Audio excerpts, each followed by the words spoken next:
and welcome to First Bite, the Detroit Lions Pride of Detroit preview podcast for SB Nation. My name is Jeremy Reisman. I am the managing editor over at Pride of Detroit. You can find me at Detroit Online on Twitter. Welcome to another week in the NFL. It's week 9. The Detroit Lions are 3-4. The Minnesota Vikings are the Lions' week 9 opponent. They are 2-5. So we are here to preview it. We're also going to talk about some big Lions news that dropped a couple hours right before we started this. But before we get into all that, let me introduce my co-host, Ryan Matthews, at Ryan_POD.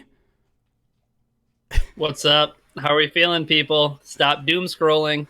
Yes. Just enjoy a podcast for a minute. Yes, we are going to try to keep things as light as possible on this, as light as possible as we can for two losing teams in the two bottom teams in the NFC North, and dealing with some other drama issues. But we'll get, like I said, we'll get into all of that. But before we do, let me introduce our special guest. You probably will recognize his voice. He's been on the show plenty of times. He helped us break down some Everson Griffin things for the website as well. It's Arif Hassan from The Athletic, at Arif Hassan NFL. How you doing, bud?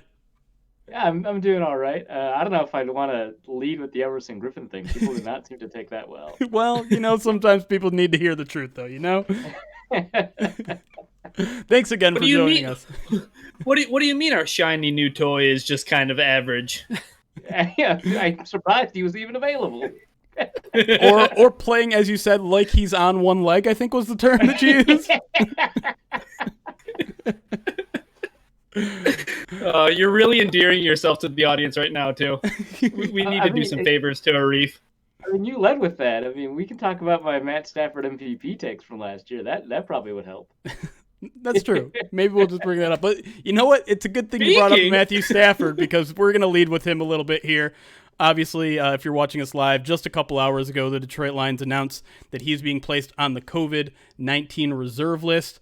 Now, that means one of two things. It means either he tested positive or he came into close contact with someone, and they're doing it as a precautionary measure. It's a new rule by the NFL that either one of those, they have to essentially segregate themselves, make sure they are in quarantine for 5 days.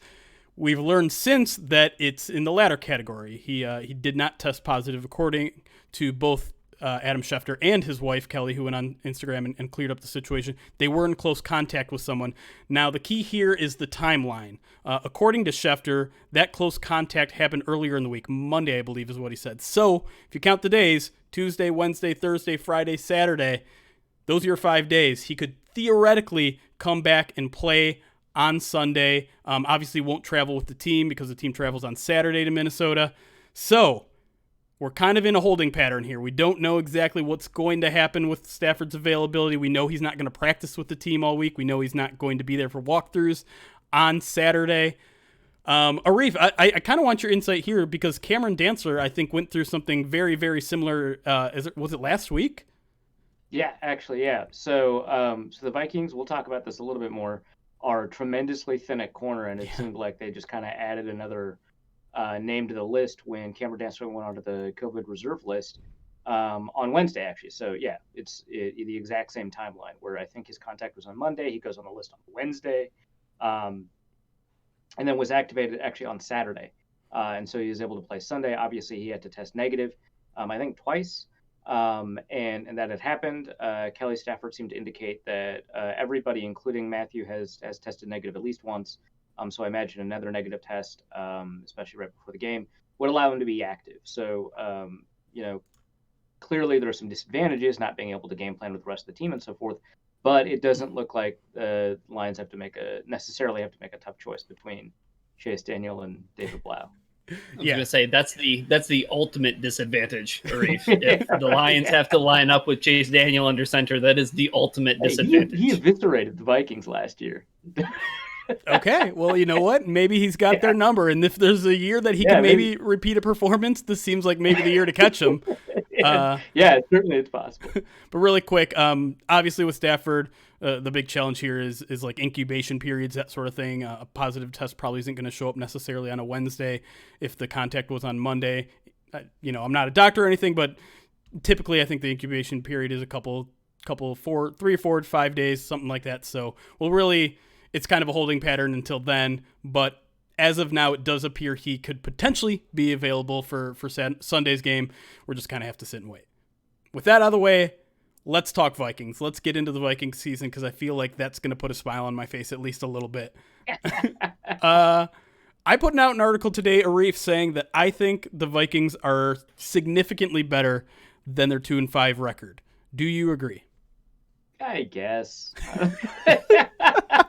I mean, okay, so by the numbers, almost certainly. Like, you take a look at things like DVOA, you take a look at close game winning percentage, you take a look at point differential, you take a look at game script, you take a look at opponent adjusted game script and point differential, and the Vikings are an average to an above average team. So, you buy the numbers, yeah, sure, probably. I mean, they held the Titans to within 1 point. They were within 1 yard of beating the Seahawks. They were just 1 point away from that game. They beat the tar out of the Packers somehow. 35 mile per hour winds helped, but I mean, it's there, right? The Vikings have that capability.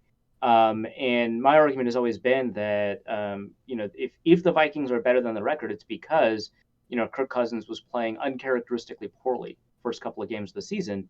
And that was unlikely to continue based off of like his career. Like, he didn't have to play as well as he did last year for the Vikings to improve pretty tremendously. He had to just stop throwing picks, which actually he's been pretty good at over the course of his career. So, yeah, the Vikings are better than their record. I don't know like how meaningful that is though, because they're not like a good team either, right? So they're very beatable, and they're very hurt. They're very injured right now at like some pretty important positions. So the Vikings are better than their record. I'm like, I want the draft to happen already. So I don't really care. You want the draft to happen again, Arif? As long as the Vikings don't have as many picks, right? Like, they need to have way less picks. Yeah, and they didn't even enter that draft with that many picks. They just created them. Yeah. They always do, but like more than usual, which is very frustrating. It's like drinking out of a fire hose. Yeah, that's a problem. Like, so like writing up these scouting reports live. I'm like, who did they get? Oh, I got to write that guy too. It was brutal.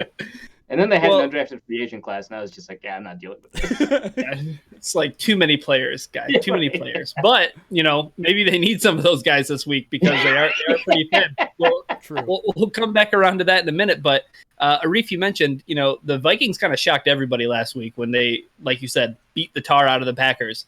What went right last week? Was it literally just situational? Was it those 35 mile per hour winds and unleashing a healthier Dalvin Cook? Yeah, well, I think the ball bounced their way a couple of times for sure.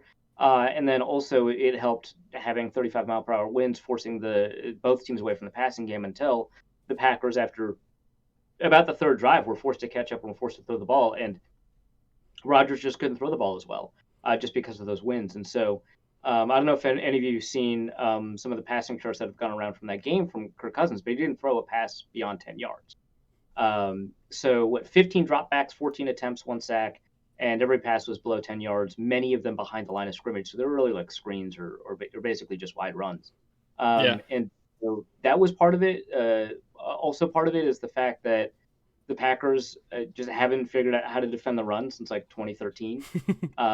So at least from the Vikings perspective. So I think by the numbers, their run defense is fine, but against the Vikings, the run defense is like always tragically bad. Which is, I guess, like useful given that the Vikings have always wanted to run the ball going back that far. And in this game, Dalvin Cook was able to go off for 226 combined yards. I would say those more closely resemble, a rushing game. I think he had 150 rushing yards, but he had a 50-yard catch and run, 52 yards after the catch, caught 2 yards behind the line of scrimmage, and that was basically a running play. It was a screen pass behind the line of scrimmage. So. A lot of that just had to do with the fact that they've got, poor inside linebackers. They always had. Kamal Martin, rookie from Minnesota. He actually, has played all right, but he had a really poor game, and I think it's just because he's a rookie, right? And so they haven't had that. I don't think Kenny Clark was playing at his full. I think he'd just come back, so I don't think he was playing at full strength. And they got a little bit lucky. Like they got blown up behind the line of scrimmage a couple of times. It didn't show up because Dalvin Cook made the miss. He obviously is a very good running back, so it's not as if it's all luck. But I don't think that would happen again and again and again. I think you allow players behind the line of scrimmage often enough, they'll get blasted. I mean, Dalvin Cook isn't Barry Sanders. He can't just produce without an offensive line. I think that they got some things to go their way. Plus, I mean, they called holding on the Packers offensive line, which is really in Lambeau, which is really tremendous. You don't see that like 4 times too. They had that go their way. Crazy world we live in, by the way. Yeah, right. Yeah, I should have realized that Tuesday was going to be wild based off of what happened on Sunday. But the penalty luck, I think, kind of struck in the Vikings' favors. There were 2 questionable calls. One with the Packers' way, one with the Vikings' way, and the Vikings one just happened to be in a higher leverage situation. So that helps. I don't know that this is a repeatable or sustainable performance. They got good performances from offensive linemen that have generally not been very good. And so, again, I don't expect that to continue going forward. And like Ezra Cleveland is a rookie that was the backup to the backup at guard, and he played tackle in college. And though he's a 2nd-round pick, I would find it shocking if he just turned out to be the best guard on the roster and the Vikings just didn't know it for like 5 games. And he wasn't even the back. He was the backup to the backup. Like they decided, if something goes wrong, we don't want this dude to try and patch the holes. We want like a confirmed bad player to do it instead, right? And so, he had like a pretty good game. I don't really think that that's likely to keep on going on. So the weather created a game situation where it pit the Vikings run defense against the Packers run defense against 2 relatively strong running games. They didn't have Aaron Jones. They only had Jamal Williams, who's talented, but he's no Dalvin Cook. And so that really just broke in the Vikings' favor in a huge way. And, if the Vikings get off like another 50-yard catch and run for Dalvin Cook, I mean, I guess the Lions are in trouble. I don't have the greatest opinion of the Lions linebacker group, so that's possible. Well, let's talk a little bit more about Kirk Cousins, because I know he tends to draw a lot of attention over there in Minnesota a little bit. And I don't know. I'm looking at his stats, and admittedly, I haven't watched a ton of Vikings games this year yet. But his stats are all over the place. He's almost even in touchdown and interceptions, but his yards per attempt are the highest it's basically ever been in his career. So they're still airing it out and being somewhat successful at it. They've got 2 of maybe the best wide receivers in the game right now. But like it seems like the narrative is he sucks this year. Is that accurate? What's happening? When they lose, he plays a really big role in why they lose. When they win, he's not playing an enormous role in why they win. Okay. So it's pretty easy to just say, nah, he's a bad quarterback. And I wrote 2 weeks ago after the embarrassing loss to the Falcons that Kirk Cousins is not fundamentally a bad quarterback. They might have to move on from him long term or whatever, and that's fine, and that's a reasonable opinion to have. But he's not fundamentally a bad quarterback, and people got really up in arms about that. And he didn't prove me right the next week, right? Because he didn't throw a pass beyond 10 yards. Right. And so the issue is that he had a bunch of bad picks, especially early on. Those picks put the team behind, and he's not very good at playing from behind. He's remarkable at playing from even or ahead, and that's because of his kind of reliance on play action. And he just doesn't have that this year. And I think he takes a little bit longer than other quarterbacks. I think he needs a preseason, unlike your more intuitive quarterbacks like Aaron Rodgers or Matt Stafford. I don't think that they need a preseason as much. So he needs structure, and he needs to have that kind of understanding where his receivers are going to be. They trade away Stephon Diggs. They bring in Justin Jefferson. As a pure talent, Justin Jefferson has gotten closer to Stephon Diggs than I think anybody thought possible, right?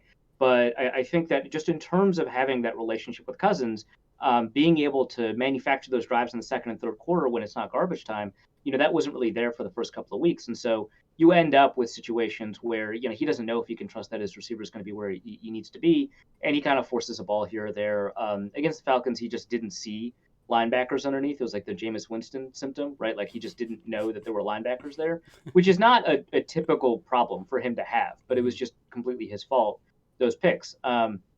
It also happens to be the case that he's one of the few quarterbacks that has had every turnover-worthy play turn into a turnover. So, I would count that as bad luck because almost every other quarterback has had, interceptions dropped and stuff like that, and he really hasn't had to deal with that. So there's that. But yeah, he's had bad games where he's made bad decisions. The Falcons game is a great example of it. The Colts game is another really great example of it. He always does poorly against the Packers because they crash on the quarterback on play action. They don't really care much about the run game, which is another reason that their run defense is not particularly great against the Vikings. And so none of that is really surprising. But, when he's up against a non-divisional opponent or an opponent that doesn't do a very good job isolating a specific game plan for what he does really well. So, yeah, he's all over the place because the way he plays kind of forces that to be the case, because depending on the situation, it's either perfectly set up for him and it's the right kind of environment for him to be in. It's a team that bites on play action. It's a team that's not, jumping out to an enormous lead. He doesn't have to drop back and sit in the pocket and manage pocket pressure. Or it's a situation where a team knows that he's going to be on a naked boot and they're just going to be like, yeah, Dalvin could get 6 yards on this, but I'm going to just crash on the quarterback and prevent them from getting 20 yards on this. I think he's got the deepest throwing depth of target in the league right now. Mm-hmm. He's also got a high tight window throwing rate, so he's a very aggressive quarterback right now, which is not the reputation he's gotten, but it's something he's done for 2 years. And that's worked out because of the skill of the Vikings receiver core. But that only happens if he has time. He takes the longest to throw, and I think a lot of that's not his fault. I think a lot of it's just play action. But he takes longer to throw than anybody else in the league for the most part. And so when the pressure collapses or they guess right, things just go sideways. And when it doesn't, it's an explosive passing game that takes advantage of the fact that Justin Jefferson and Adam Thielen are very good. Yeah. Well, I mean, with all that said about Kirk Cousins, and it seems like, you mentioned all the turnover-worthy plays ending up as turnovers. Let's talk about the defensive side of the ball. And, the Vikings defense you mentioned earlier on, they're kind of like a perfectly average DVOA team. I think they're 16th in offense and 16th in defense. How much defensive regression has been there, Arif, just in terms of personnel and players that they've lost and things of that nature? Or, has it really been Kirk Cousins kind of setting up the defense to be in these disadvantageous situations?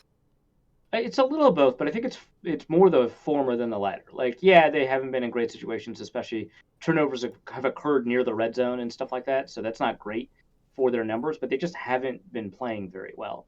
At one point against Green Bay, and this is also a product of injuries, but it's a product of the defensive turnover they had 7 rookies on the field on defense. Like, there were just some plays where it was just 7 rookies. There were some Lions plays last week, Arif, where there were only 10 guys on the field. So yeah, that's right. Yeah, 2 of them, right? Yeah, 2.5, 3 now. 2.5. Two like 3 quarters. Yeah, they blocked a punt with a guy rushing onto the field. Their 11th guy rushing onto the field. Okay, that's pretty dope. That is kind of awesome. But yeah, 7 rookies is not a recipe for success on defense, I don't think. Right, yeah. Like, you could have a draft class as good as the Saints one that grabbed them, like Marshawn Lattimore and Alvin Kamara and all that, and you would still do poorly with 7 rookies on the field. It's just almost impossible to field a good defense that way, especially because defense is a weak link unit, right? Like, the offense gets to choose who they attack, and so whoever's underperforming the most, that's where they'll go. And so you end up having like 2 rookie, after Chris Boyd got injured, it was 3 rookie corners because it was Harrison Hand, Jeff Gladney, Cameron Dancer before he got frankly demolished. And I'm like shocked that the Vikings think that he has got the ability to play this week, but I'm not a doctor. So you had 3 rookie corners. You end up with a rookie safety because when Cameron Dancer ends up going out, Anthony Harris has to play nickel corner, though he's never done it in his life, not even at Virginia. And so they've got the rookie safety playing. They had a rookie defensive line out there because they traded Ngakoue away, and Ifeadi Adenabo sometimes takes some snaps off. So, yeah, it's just like wild how much turnover they've had. And this is a defense from 2014 to 2019, year to year, never lost more than 2 players. And usually the player they would lose is the player that they would have gained. So like Sheldon Richardson, they gain 1 year, they lose the next year. His nickname is Sebastian Thunderbucket. Tom Johnson. Yeah, it's an incredible nickname, right? Tom Johnson. Yeah. They gain 1 year, lose the next year, gain 1 year again. Shamar Stephen, same thing. So even the players that they sometimes cycle through, they'll get back, and so they're very familiar with the defense. So they don't lose more than 2 players. Their defensive turnover has been remarkably low, and then they lose Linval Joseph. I say lose, but they made choices here. So they lose Everson Griffin and Linval Joseph, and then they lose all 3 corners in Xavier Rhodes, Mackenzie Alexander, Trey Waynes. And then before the season starts, they also lose Danielle Hunter. The player that's supposed to replace Linval Joseph isn't available, so that's Michael Pierce. And so that's 6 losses, plus you don't have the replacement that you want. And then, as the season continues, you lose Anthony Barr to IR. He's out for the rest of the season. You lose Michael Pierce because of the COVID opt-out thing I just said. And apparently you're losing Holton Hill, who's the starting cornerback for the first 2 games. He hasn't appeared in the game since. He hasn't gone on IR, but he's been on the injury report and he's been out every week. And so you're losing him as well. And he was supposed to be the number 1 corner. He was the one shadowing Devontae Adams in week 1.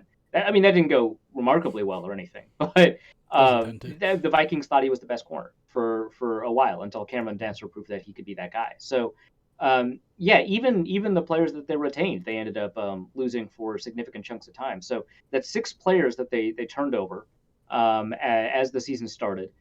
They didn't get some replacements that they wanted, and then they lost 2 or 3 more players as the season continued. So, there's been a ton of defensive turnover and a lot of miscommunication and blown coverages that you'd expect as a result of that. The Vikings have had to change their coverage shell. So they were originally a cover 3 team in like 2014, 2015, 2016, switched to becoming a cover 4 team in 2017 through 2019. And there's a PFF piece saying that they're like leading the quarters revolution. So a bunch of teams are switching to quarters coverage. And the Vikings were the first one. And now they just don't have the horses to play quarters coverage. And so they're switching to like basic cover 2, like that we saw way back in the mid 2000s. So, they've had to switch their coverages as a result. It's worked, but I mean, veteran quarterbacks know how to beat cover 2. So at some point, the bottom's going to fall out from under that as well. The defensive struggles, I think, are primarily a product of the fact that defensive turnover leads to regression. And I think it's really a credit to a lot of Vikings fans want him fired, but I think it's really a credit to Mike Zimmer that the defense isn't one of the rock bottom defenses despite this problem. Yeah. I think it's a good point. And with that, we're going to take a break. When we come back, we're going to talk a little bit more about injuries on both sides of the ball because I think it's going to be a big storyline. And then we'll get into our matchups and predictions. So stick around on First Bite. We will be right back.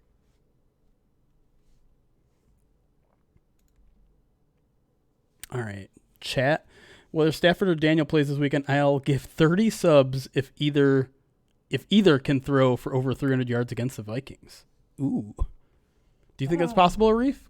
Yeah, dude, definitely. Of course. If it's Chase Daniel, do you think it's possible? Again, eviscerated the Vikings last year. He's not going to throw it very far. He's not going to Stafford or Blau it deep, right? Like they both left or Driscoll left throwing it deep too. Man, all those quarterbacks loved it. But yeah, Chase Daniel was just like, I'll go underneath and I'll win after the catch. And now that you've got somebody named Chris Jones, but not like the Chiefs Chris Jones or the Cowboys Chris Jones. The former Lion. Yeah, the former Lions Chris Jones. Yeah, he might play. You've got that. You've got Mark Fields. They're not remarkable tacklers from what I've seen, which is not a ton. If they give it to Marvin Jones, who has traditionally killed the Vikings, although that's mostly a Xavier Rhodes problem. Yep, scored 2 touchdowns against them last week. He did. Yeah, I was writing a players of the year list for the midseason. It's gonna go live tomorrow, and I was thinking like Xavier Rhodes was a borderline player, and then week 8 happened, and I was like, all right,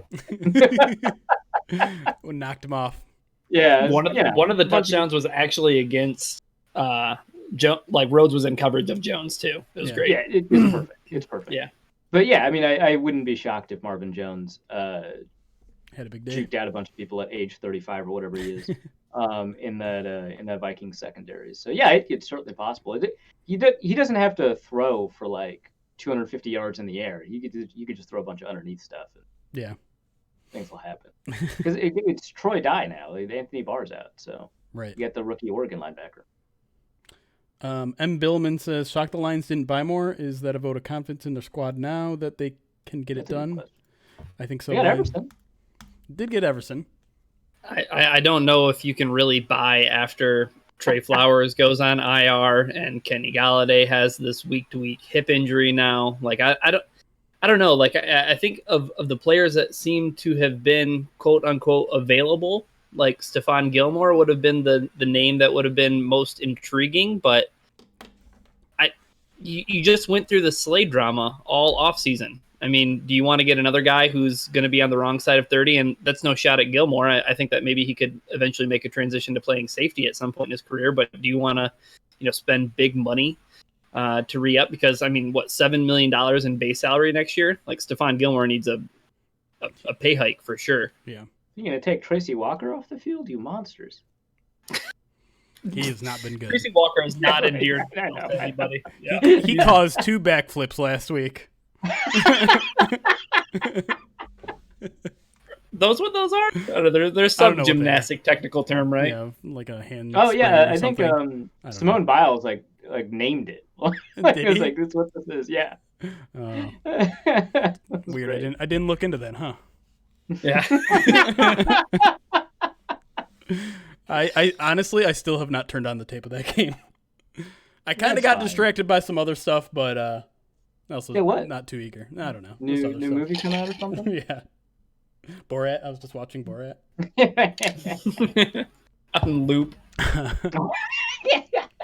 I mean, one of the main characters of that movie showed up in full force earlier today. So.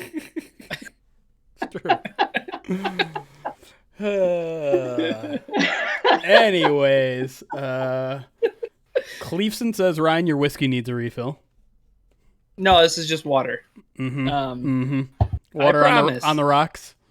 Water on the rocks, my friend, because the heavy drinking starts after the podcast.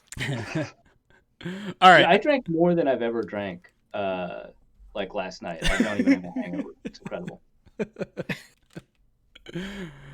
All right, looks like chat is ready to go. You guys ready to get back in the second segment here? Yes. Yes. Yes. Give me a second of silence here so we know where to make the cut, and we'll get into it.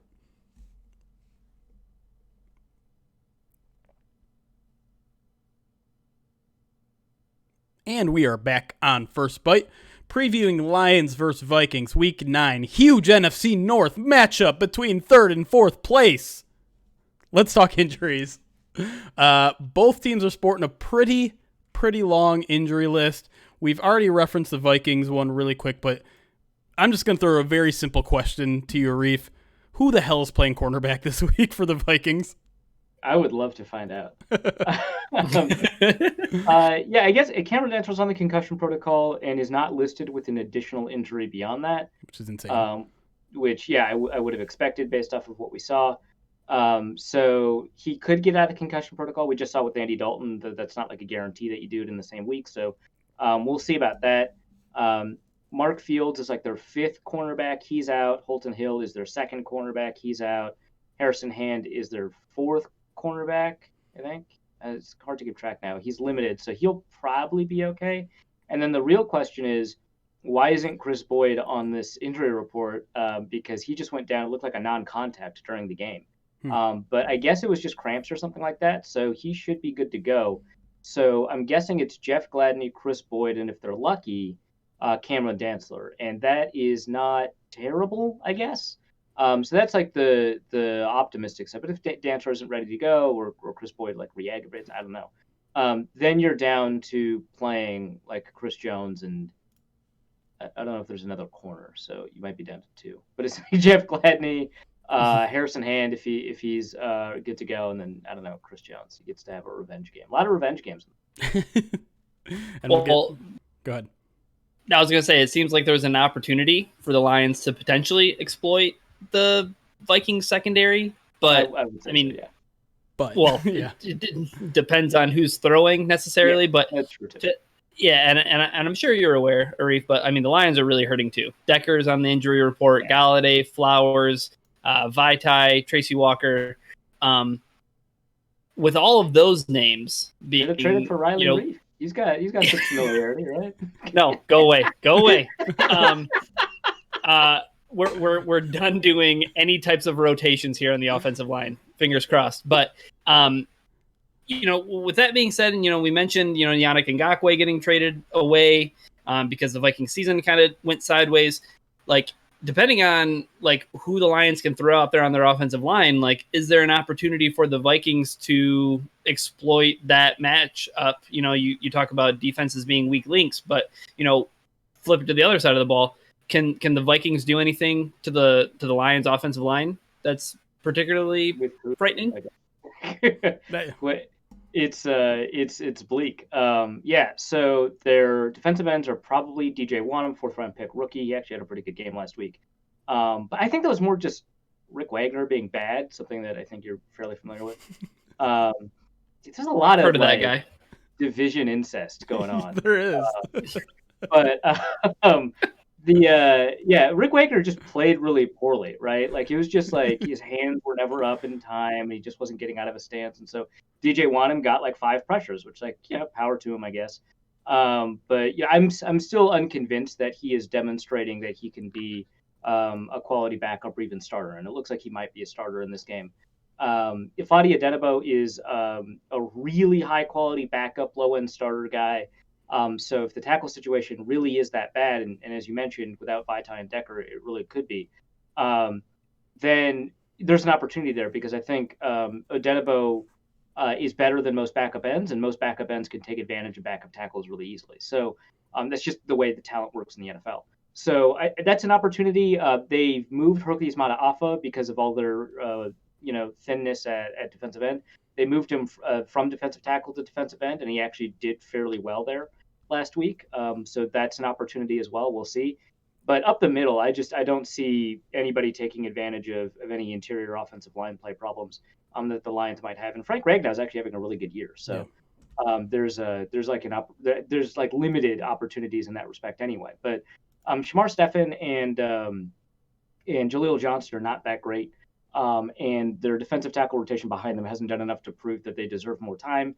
I guess their 4th round rookie, Blake Lynch. No, that's the linebacker, James Lynch. Their 4th round rookie, James Lynch, did all right when he got a lot more time, but there's a reason he's like a 3rd string backup. So we'll see. But yeah, there's just not a ton of talent on the Vikings defensive line. I remember saying a couple of weeks ago that the Vikings defensive line might be one of the worst defensive lines in the NFL, and a Lions fan actually tweeted in response, they're like, "What would you say it was worse than the Lions defensive line?" I was like, "Oh yeah, absolutely, not a question." But Trey Flowers was healthy then, but yeah, I don't think that it's much of a question, and that was when they might have still had Ngakoue. So, yeah, and so. The Lions definitely are in a bit of a pickle, but it doesn't sound like the Vikings are necessarily there to exploit them. But just worth noting, if Decker and Vaitai can't go, that means you're starting Taylor Crosby, your backup swing tackle, and Matt Nelson, who is a former defensive tackle. So and that's a creative player name. Yes, Matt Nelson. Yes, exactly. He's from Iowa. What the? I think he actually is. I feel like he is. I'm actually now going to look this up because I feel like he's from Iowa. He's 100% Iowa Hawkeye football guy. That's incredible. Yeah. Holy crap. Yep, 100%. I think the other big name there, as you mentioned, Trey Flowers, he got put on IR, which leads me into our first matchup that I want to talk about. I want to talk about the Lions' defensive line versus that Vikings' offensive line, especially as it pertains to the running game. We've seen Dalvin Cook, really come on, especially last week. But I think over the entire season, I think the Vikings are second in run offense DVOA. So my question, and I'll throw it to you first, Ryan, we've seen the Lions' run defense improve over the last few weeks. Missing Flowers is obviously going to hurt, but you still have that strong interior that's been playing so well. Do the Lions have a shot to stop the Vikings this week on the run? It feels like the biggest matchup of the game, right? Yeah, undoubtedly. I think that's where I think that's going to be a really tough matchup, but I think what is going to be really understated after watching Phillip Rivers do the things that he did to Detroit a week ago, like Kirk Cousins is going to be put it like that. I got into a lot of trouble last week, Arif, talking about Phillip Rivers and conceptions and interceptions, the Phillip Rivers story.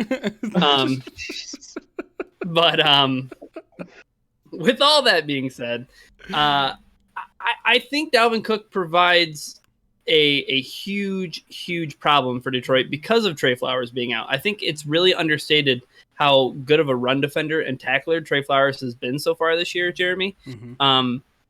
And it certainly isn't going to be one-legged Everson Griffin who's going to step up to the plate and take on that challenge. And it's not going to be, we've seen good things from Pennicini, we've seen good things from Danny Shelton, but it seems like when Dalvin Cook, and correct me if I'm wrong, Arif, but some of the runs I saw last week from Dalvin Cook were really a lot of like zone stuff and getting Cook to the numbers and letting him cut up field and do things that way.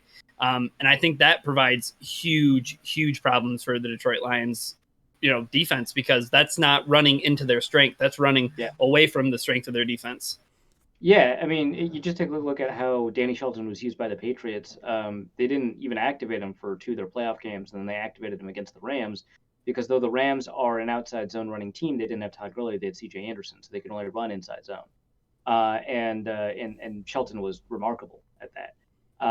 But I think that's a good clue that he's maybe not the best fit to take on outside zone teams, which is fine. That's like generally been his role. He's okay with it. But when you don't have other interior defenders that've got the ability to kind of step up, because what you said, like Deshaun Hand is like pretty good against the run. He's not amazing or anything, but he's pretty good against the run. I think he's better than a lot of the defensive tackles the Vikings have played that are not like DeForest Buckner and Kenny Clark. Right.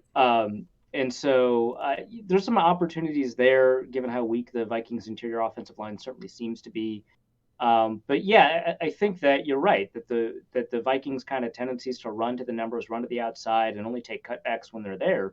That gives them opportunities to take advantage of the fact that Trey Flowers is hurt. Like Romeo Cora came on really strongly the last 2 games, I want to say. Yeah. And so there's some opportunity there for him to kind of show up, but he never struck me as a run defender. He's just kind of a pass rush specialist to me, and which is like concerning given that he didn't get a ton of pressure until the last couple of weeks. But I think that they would want to run kind of maybe at Okora and the back. Who's the backup? Is it Reggie Ragland? I mean, it basically him and Trey Flowers have been splitting time. There really isn't one now. Now it might be Everson Griffin. We don't really know. Right. Okay. Well, that's interesting. He's like I wrote in the thing. He's been historically a very strong run defender, but he also has not been a very good run defender this year. Yeah. So we'll see about that. Maybe they'll want to test that out. But yeah, I wouldn't be shocked if they ran at Romeo Cuera. They wanted to test out kind of the linebackers at the second level, see if Jelani Tavai is as good against the run as he was at Hawaii and stuff like that. So I think it really does kind of expose the fact that the Vikings can choose their strengths, because they ran actually a lot of inside zone against the Packers last week, but that's because you don't want to be running into Zadarius Smith or Preston. And so that worked out for them, especially because they did a bunch of inside zone leads with CJ Ham. I think they'll do a lot more outside zone. And I think it'll be because they've got, a potential to exploit an opportunity here with Trey Flowers out. All right, let's move on to another key matchup in this game. We've mentioned it a ton of times already. The Vikings secondary is beat up. But can the Lions and will the Lions try to exploit that without Kenny Golladay? Ryan, we ask it every single week, it seems like. Is this the week that the Lions decide to let Stafford sling it out there and maybe not focus so much on the run game? Well, hopefully they have to let Stafford sling it versus let Daniels do it. That's gonna be my hashtag for the entire game. Let Daniels do it. But yeah, I'm really concerned about, and Arif knows the lead running back in Detroit very well. Is this going to continue to be the Adrian Peterson show? Like, is this going to be another week of the Lions trying to force feed Adrian Peterson? And I can only imagine how difficult it would be for Chase Daniel if he was in the same situations that Matthew Stafford has been in all season long. When it's nines all day. The average distance last week, Arif, for the Lions' third down was 10.08 yards. Yeah. So that would explain why Stafford is like 4th in depth of target, but like 20th in deep ball percentage. Yeah. Okay. There you go. That makes a lot of sense. Yeah. Okay. Sure. It's interesting because the Lions have been more fluid defensively than I think they've ever been. More open to change, open to scheming up different. Were a completely man coverage team all of last year in the first 2 weeks of this year. Yeah. And then they've been just moving to zone coverage more and more often. Right. Which that's interesting. Yeah, and honestly, I think it was a reason why when the Lions went on that winning 2 out of 3 streak, there were some people, even including myself, were like, "Wow, this could potentially work if they continue to be adaptable." But the one place they haven't been adaptable is on offense. They keep running on early downs. They keep force feeding Peterson and making him the lead back in neutral situations. Obviously, they like Swift on 2-minute drives and when they're just passing the ball 40 times and a half because they're down 3 scores or anything like that. Right. But neutral situations, they love themselves some Adrian Peterson. We haven't seen them shift off it. Seems like this would be a great week to do it. Not that the Vikings are stellar against the run or anything like that, but with that beat-up secondary, just seems like this would maybe be a week you want to try it. But the Lions have had mismatches on paper before and haven't done it. I would certainly try to make this the Marvin Hall game if I were the Lions, which I guess he's already had one. He had like 113 yards, right? He did. But one catch was for 70 some odd yards. Yeah, I mean, that's who he is, right? Right. Yeah. But yeah, you make it the Marvin Hall game. Give Quintus Cephas another shot because he had like a shot in week 1 and did all right, and then they just never activated him. Yeah. He was heavily targeted. He was heavily targeted. 10 targets his first game. I think he only ended up catching 3 of them, but he was getting open. Absolutely demolished fantasy owners that way. That's incredible. Yeah, just let Marvin Hall. Like the Lions have a bunch of my guys as like depth guys at receiver, which I don't know if that's a good thing or not. They're just guys that I like watching play. So Marvin Hall, Quintus Cephas, I want to see more of them. Maybe not necessarily against the Vikings, but I think the Lions are better handled to deal with injury at receiver than most teams. Like Kenny Golladay is going to hurt no matter what team you're on, not having him. But the receiver depth there is strong enough that I would certainly challenge the Vikings secondary, which is just it doesn't match the Lions receiving depth. So. Especially deep, especially when you've got somebody as fast as Marvin Hall, who's good at tracking the deep ball as he is. So, that's something I would expect. But yeah, I mean, given the injury to Golladay, I would expect the way that I've seen a lot of teams do it, and I think the Lions are not that different in this regard, is that they would much rather focus on their own strengths than the other team's weaknesses. Which yes. Yeah, and they don't realize that the running game is not one of their strengths. Right? Yeah, exactly. Yeah. And you would think that, like, being a Belichick disciple or whatever it is, they would adopt his approach of focusing on the other team's weaknesses because it's usually more productive. But, yeah, I guess not. Which, I mean, the Dolphins are doing that. So, like, but anyway. You were just salt in the wounds right now. Sorry. It's like we're finally seeing a Belichick disciple do something. I'm excited. It's just, not in the division. But I would expect them to continue to try and run Peterson. And again, like you said, the run defense isn't necessarily all there for the Vikings. So I would certainly expect to see Peterson. I think the Vikings are fairly well aware of what his weaknesses are, and so they'll probably try and force a bunch of fumbles, try to force him outside, and see what they can do. But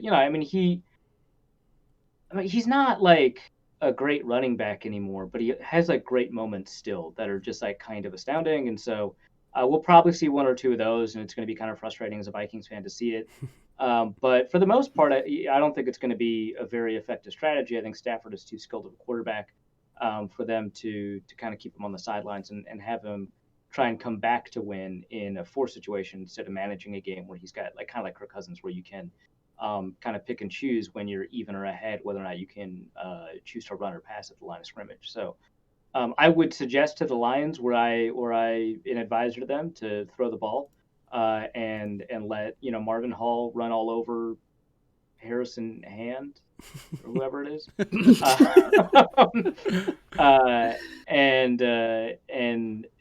instead of running with Adrian Peterson, or if they are going to have a running back on the field, have it be DeAndre Swift, but. You're hired by. I would expect the Lions to continue doing what they've done, because I think the weaknesses the Vikings have at run defense will be enough of a confirmation that this is something that they should do for a team that already wants to do it. Yeah, you have passed the interview process of the job evaluation. Arif, you are now the interim OC. Oh, Jesus for Christ. Sure. Really quick before we get into our predictions.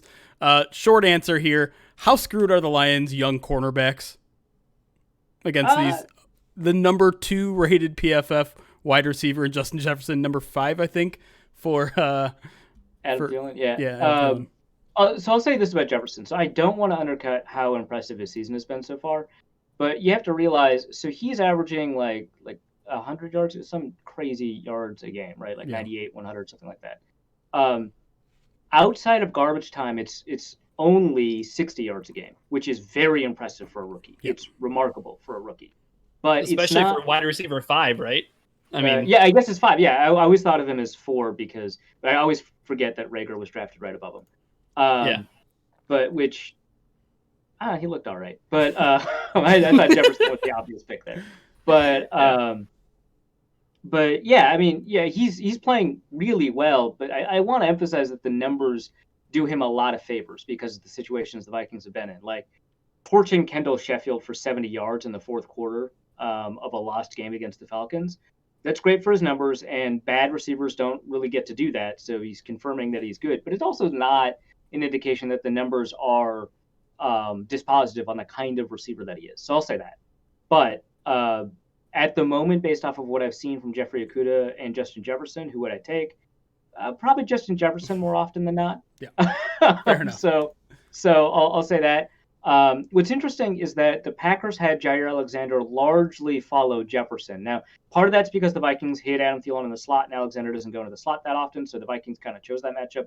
But when both of them were on the outside, there was a lot of instances where Alexander was actually following Jefferson. So some teams have already decided that Jefferson might be the receiver 1, which is interesting because Adam Thielen is still a very talented receiver. So how screwed are those corners? Fairly screwed. It's not like... Yeah, I would suggest that the other receiver cornerback matchup on the other side of the ball is bigger, but this should be a passing game, and both teams definitely want to run it. So, yeah. So I don't know what to do with that information. All right, let's move into our predictions portion of the podcast. In case you aren't aware, Arif, we call it the one thing we think we know. Doesn't have to necessarily be a score prediction of the game or who wins. Just one thing, like Adam Thielen's going to get 100 yards, something like that. So let's kick it off to Ryan. What's the one thing you think you know about Lions versus Vikings? Well, I always like to take the betting aspect of it, and I just tried to go on to my online betting resource, and they've completely pulled the game off the line. So Stafford. Because of Stafford. So I'm gonna have to flip things up a little bit here and go shoot from the hip. So my one thing that I think I know is that Adrian Peterson will lead the Lions in carries, rushing yards, and touchdowns. Ooh, going for a trifecta there. I love trifectas, so why not ride this pony all the way to a big payday, huh? I mean, and I don't think it might be a little bit understated, but this could be a potential revenge game. Adrian Peterson, Vikings, maybe. Does Jaron Kearse ever get active, by the way? Is he? Yeah, he's he's the third safety now. He probably plays about 40% of the stats, 50% now. Yeah, and revenge game potential here. Yeah, and he gets on Twitter and talks about, hey, I thought everybody told me I was going to, lose a lot in Detroit after winning 2 games in a row and then getting smacked in the mouth by the Indianapolis Colts. This is no, that's extremely Jaron Kearse. Yeah. He got mad when the Vikings signed Sendejo because they didn't have any defensive backs right before the NFC divisional game or the wild card game, and he's like, "Yeah, I thought we had something. I thought it was different around here." And it's like, dude, you just had a Dewey. Shut up. I like the way he plays. It's just like some self-awareness, my pal. Right. Yeah, he took one bad penalty so far this year, right? Jeremy, didn't he have he had a late hit? Yeah, something like that. Yeah. Is that just his MO? Right. Is he just a really physical guy? Okay. So here's the problem. He tries to be, but even going all the way back to Clemson, but he just doesn't hit that hard. Despite being 6'11" or whatever he is. He is big. He's huge. Right? He's a tower. Yeah. The tallest nickel corner in the league, even though he's a safety. But yeah, he tries to be physical, but he'll take bad angles all the time, and he'll hit at angles that kind of reduce the impact of a hit. He doesn't bring as much to bear, but he'll certainly try. So yeah, I can see penalties coming up. But yeah. Love a guy who tries. All right, Arif, let's go to you real quick. What's the one thing you think you know for Lions versus Vikings? I don't know what the over-under in fumbles on this game is, but I'll take the over on 2.5. You've got two receivers that fumbled the ball. Well, one in Adam Thielen that fumbled the ball a fair amount. Plus, the Vikings have dealt with some fumble problems. Dalvin Cook fumbles the ball a decent amount. Plus, there's Adrian Peterson, and that just feels like a free fumble right there. He's actually been clean so far this year. The Lions suffered their first fumble of the season. Not even just the first lost fumble. The first fumble of the season was last week. Lions are due. Well, they had two last week, so hopefully they got him out of the way. But I'd love to, you know what we haven't seen in a long time, Ryan, is the Justin Coleman, the One Punch Man. The one punch Coleman. Yeah, the One Punch Coleman. Former Viking Justin Coleman. That's true too. Yeah. Yeah, they had him in training camp. Let him go. He balled out for the Seahawks and he balled out for the Patriots. we know all about that. Travis Fulgham. Anyways, the one thing I think I know about this game is that we referenced it earlier. I think this is a Marvin Jones huge game. I think he gets over 100 yards in this game. And I've been on a roll on this, by the way. Last week I said Matthew Stafford was going to throw for 300 yards against the Colts defense, and he did. And I also said it was probably just going to be a victim of circumstance thing where it's not like he's balling out. He just has to throw the ball a ton. And I absolutely nailed that. So you can book it. Marvin Jones is going to have over 100 yards in this game. You established a streak of 1. Did you hit it the week prior to this, too? I did. Because after betting on DeAndre Swift 100 times. No, it was TJ Hawkinson the week before that, and before that it was DeAndre Swift. My third time a charm. Was that Hawkinson got like 70 yards and he was like the best blocker in the game? Was that that game? Something like that.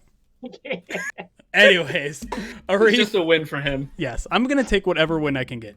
Sure. Arif, hell yeah, brother. Tell the people where they can find you, what you got going on. And if people haven't had enough politics this week, I know you got a politics podcast, so maybe you can pimp that too. Yeah, sure, why not? Yeah. So you can find me on Twitter at Arif Hassan NFL, ARIFHASAN NFL. I've got 2 Vikings podcasts that I'm on. One is Norse Code. The other one is called the Zone Coverage Football Machine. You can find those where you find podcasts. And then I'm also at The Athletic. I'm running both Vikings coverage and broader NFL coverage. And tomorrow morning, we're going to be publishing Players of the Year midseason edition, so like an update on Players of the Year. There is at least one Detroit Lion on the list and at least 2 honorable mentions for the Detroit Lions as well. Jack Fox, baby. Better be Jack Fox or I'm coming for you. I did not include any punters or kickers. Oh! But that does mean that like meaningful players made the list. So how dare you? Jack Fox is really remarkable, though. I'll say that because there are some weeks where I do include a punter, and he's made half of the list. So he's pretty remarkable. And he got screwed out of a touchback too, or out of an inside the 20 on a touchback too. Yeah. So I'm paying attention. But yeah, so you can find that there. And then you mentioned the Politics podcast, which updates insanely sporadically, like it just barely ever updates. But that is the Wide Left podcast. I am still fighting with iTunes because Libsyn took off the podcast and then iTunes canceled it, and then I tried to get it back up on iTunes. It's not working. So it's tough to find it on iTunes or any search engine that uses iTunes, but the RSS feed still works and is active. So you can find that. And, after all this is over, I might just rant on it. So who knows? But it's called the Wide Left Podcast because those are my politics. So people know that. There you go. All right, Arif, thank you again. I owe you so many favors now for all that you've done for Pride of Detroit. So appreciate you joining the show again. Please make sure you're following him at Arif Hassan NFL. Thank you all for listening. And like always, and especially this week, it's chaos. Be kind. Thank you. Okay, we are still live on Twitch, but audio's out for the podcast. Arif, you're the man. Thank you so much. I don't think we're going to stick around with chat too much because we're a little low today. People probably a little bit out of energy, both on the Lions and I might just go to bed right after. I'm feeling like it too, man. Yeah. So, chat, appreciate you all stopping by. We will be live again Saturday for the Madden Sim. We'll be live Sunday right after the game, and then we'll do the full podcast Sunday around 7 p.m. after the game. But I think that's all I got for y'all tonight. Thanks again for stopping by. Go get some sleep, everybody. Go get some rest, and we'll see you Saturday.